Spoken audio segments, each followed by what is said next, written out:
Matric का class दूसरा है मेरा, ये क्लास नंबर 2। कल मैंने एक सवाल दिया था कि जब p का मान मेरा 8 है, b का मान मेरा 1 है, तो h का मान निकालना है। आशा करता हूँ आप लोग को मेरा क्लास समझ में आया होगा। तो इसको कैसे निकालेंगे, तो फॉर्मूला हम लोग को मालूम है, ये पाइथागोरस प्रमेय का। तो h बराबर होता है आपका √अंडर p² प्लस b²। तो 8 का स्क्वायर प्लस 1 का स्क्वायर, 64 प्लस 1 √65। ये मेरा आंसर हो गया। आज हम लोग पाइथागोरस प्रमेय का ही कुछ प्रैक्टिस करेंगे। उसके बाद जो ट्रिग्नोमेट्रिक रेशियो होता है, जो मेन चैप्टर है, उसको चालू करेंगे। तो अभी कुछ समझ लेते हैं पहले। जैसे और एक उदाहरण दे देता हूँ मैं। अगर हमको इस बार उल्टा मान के चलिए h दिया हुआ है, h आप मान लीजिए इसको 13, ठीक है। इसको b 8 दिया हुआ है, p निकालना है। तो भाई हमें तो फॉर्मूला मालूम है कि h² बराबर होता है आपका p² प्लस b²। तो इसमें इस बार p निकालना है, तो p को एक तरफ करेंगे तो h² और b को इस तरफ लेके आइए। जो प्लस वाला है बराबर के उस पर जाने से माइनस साइन होता है, और ये मेरा p² हो गया।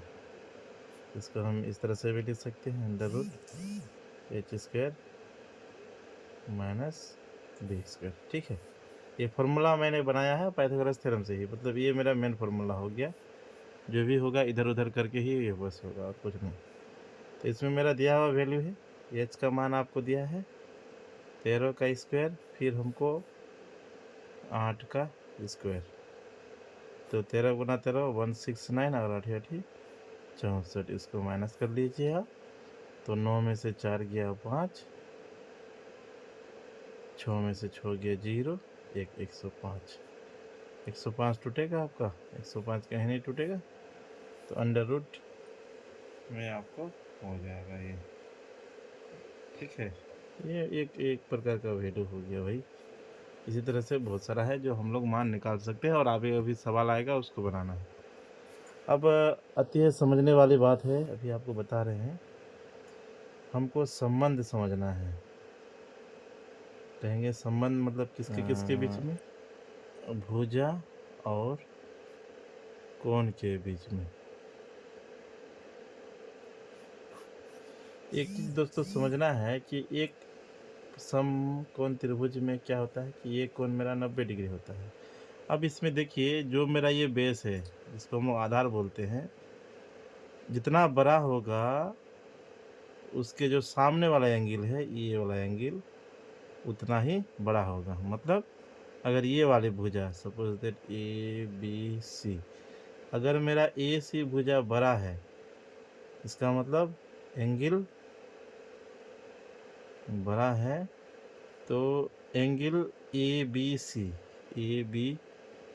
भी क्या हो जाएगा भाई? बड़ा होगा, ठीक है। अब दूसरे पार्ट में आ जाइए। BC भुजा छोटा है, तो एंगल ये उसके सामने वाला भी क्या होता है? छोटा होता है। तो एंगल CAB भी क्या होगा? छोटा होगा। कुछ ऐसे ही समझेंगे कि कौन सा मान किसके साथ होता है। जो हम लोग का जो मैन अभी निकलेगा उसको बोलते हैं त्रिकोणमितीय अनुपात। इसको बोलते हैं किसमें? ट्रिगोनोमेट्रिक रेशियो, ठीक है। ये चीज़ है, इसको जनरली जानना है। तो कोई बात नहीं दोस्तों, मैं बहुत ही सरल भाषा में समझा देता हूँ आप लोग को। ये मेरा कौन सा त्रिभुज है? समकोण त्रिभुज है। सपोज दैट ABC, ठीक है। अब इसमें मुझे हमेशा सोचना है कि जो एंगल, मतलब जो कोण के बारे में बोलेगा, उसके जस्ट सामने वाली भुजा हमेशा क्या होगी, पी होगी मेरा। क्या समझेंगे? जिस कोण के बारे में अगर ये थीटा बोल रहे हैं तो इसके सामने वाले भुजा हमेशा क्या होगी, पी होगी। मतलब ये जिस पे रखा हुआ है तो बेस ही हो गया ना मेरा। आप दूसरे तरीके से इसको भी याद रख सकते हैं। अगर हम इसको लिखें तो कोण जिस भुजा पर स्थित है वह उस कोण का आधार कहलाएगा। ठीक है। और उसके सामने वाले भुजा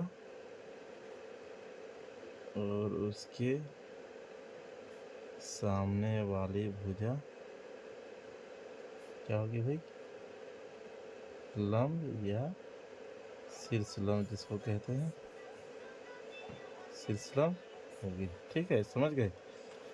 बस यही ध्यान में रखना है और कुछ नहीं। कि उसके सामने वाला भुजा को हमेशा पी बोलेंगे और जिस पे रखा हुआ है वो मेरा क्या हो जाएगा, बी हो जाएगा। ठीक है, ये समझ गए। अब ये मुझे बताइए, अगर मैंने ये वाला कोण बोला है तो इसका पी कौन सा होगा? दूसरा त्रिभुज बना के समझा देते हैं। देखिए ये मेरा हो गया ए बी सी। मैंने कोण सी को बोला है तो इसके सामने वाले भुजा मेरा पी कौन होगा? जो इसके सामने में है उसको बोलेंगे पी। और ये जिस भुजा पर रुका हुआ है इसको बोलेंगे हम लोग बी। समझ गए? और जो मेरा तिरछी रेखा है ये मेरा तो कर्ण होगा ही, ये तो मेरा कर्ण ही है, ये कभी नहीं बदलेगा। त्रिकोणमितीय अनुपात में हमेशा इतना ही ध्यान रखना है कि जो मेरा एंगल है उसके सामने वाले भुजा हमेशा पी होगी और जिस पे मेरा ये एंगल है वो हमेशा बी होगा। ठीक है, अब आते हैं हम लोग इसमें, समझ लिए दोस्तों, ये तो समझ लिए। अब आते हैं इसका फॉर्मूला के लिए। साइन का फॉर्मूला होता है त्रिकोणमिति में 6 अनुपात होता है। 6 अनुपात कौन होता है आपका? साइन, कोस, टेन। जस्ट इसका अपोजिट होता है आपका कोसेक, सेक और कॉट। तो साइन नाम है, ये भी नाम है, ये भी नाम है, सारा चीज नाम है। तो हम अगर कहें आपको कि साइन मेरा, सपोज दैट ये पहले वाला जो फिगर है, ये पहला वाला फिगर है, ये कौन मेरा हो गया, थीटा कौन हो गया इस बार। ठीक है, साइन थीटा। थीटा ये कोई भी एंगल ले लिए, इसको थीटा ले लिए, इसको हमको जगह में क्या लिख देते हैं, थीटा। तो इसका फॉर्मूला रहता है भाई पी बाय बी। तो इस कोण के लिए पी मेरा कौन सा हो जाएगा, जो जस्ट सामने वाला है, ये मेरा पी हो गया। मतलब ए सी भुजा ही मेरा पी होगा। ठीक है, और एच तो एच ही रहेगा। ठीक है, कोस थीटा का होता है, यही वाला एंगल से थीटा ले रहे हैं तो ये होता है B by H, B by H. और टेन का होता है P by B, tan theta बराबर पी बाय बी। जस्ट इसका उल्टा होता है, इसको हम लोग 1 बाय साइन थीटा भी लिख सकते हैं और इसको एच बाई पी भी लिख सकते हैं। सेक को 1 बाय कोस भी लिख सकते हैं, इसको एच बाई बी भी लिख सकते हैं। कोट को 1 बाय टेन लिख सकते हैं और इसको बी बाय पी भी लिख सकते हैं। ये इम्पोर्टेंट फार्मूला हो गया दोस्तों। इसी पे आधारित आपका जो मैथ है मेरा, अभी जो बेसिक मैथ है हमको इसी पे बनाना है। और एक बार फिर से समझ लेंगे दोस्तों, एक बार नए तरीके से समझ लेते हैं। अब आपको कुछ समझने के लिए बता देता हूँ। मान के चलिए आपका ए बी सी मेरा त्रिभुज हुआ। ठीक है, इसमें angle A, angle C A B मेरा कौन हो गया 90 डिग्री, मतलब ये समकोण त्रिभुज हो गया। ठीक है, अब angle A B C, angle A B C मान के चलिए इसको हमने क्या लिखा, थीटा लिख किया, थीटा लिखा, ये मेरा थीटा है। तो आप लोग को बताना है साइन का जो रेशियो होता है, साइन थीटा का रेशियो बताना है। तो कौन सा हो जाएगा? तो अभी ये बताए हैं कि हमको ये पहले समझ लेना है कि जो मेरा एंगल है उसके सामने वाले भुजा हमेशा क्या होती है, पी होती है। तो इसके सामने वाले भुजा क्या होगी, ये वाली पी होगी, मतलब ये वाली पी होगी, मतलब ए सी मेरा क्या हो जाएगा भाई, ए सी मेरा ए सी हो गया लंब। उसके बाद बी सी मेरा क्या हो गया, आपका कर्ण हो गया। ठीक है, अभी यहाँ पे प्योर बी हम नहीं लिखे हैं। अब कोस निकालना है आपको, इसी एंगल पे कोस निकालना है। तो जो दूसरी वाली जो मेरा जिस पे भुजा खड़ी है, मतलब जिस पे आपका कोण बना रहा है जिस भुजा पे, उसको हम लोग आधार बोलते हैं। तो कोस का होता है आधार, आधार मेरा हो गया ए बी और ये मेरा हो गया बी सी। ठीक है, समझ गए। अब आते हैं ये टेन थीटा। टेन थीटा का होता है आपका लंब बाय आधार। तो लंब मेरा है ए सी और आधार है मेरा ए बी। समझ गए, ये मेरा क्लियर है। थैंक यू दोस्तों। अब एग्जाम्पल कुछ समझ लेते हैं। अब कोई उदाहरण दे देता हूँ मैं आपको। मान के चलिए एक मेरा ये त्रिभुज ही हो गया, सिंपल सा समझ लेते हैं। ये कोण अल्फा मान लेते हैं। ठीक है, ये मेरा 3 है, ये मेरा 4 है। आपको एच निकालना है। उसके बाद साइन अल्फा भी निकालना है, कोस अल्फा, टेन अल्फा। फिर इसका उल्टा ले लीजिए, कोसेक अल्फा, सेक अल्फा और कोट अल्फा निकालना।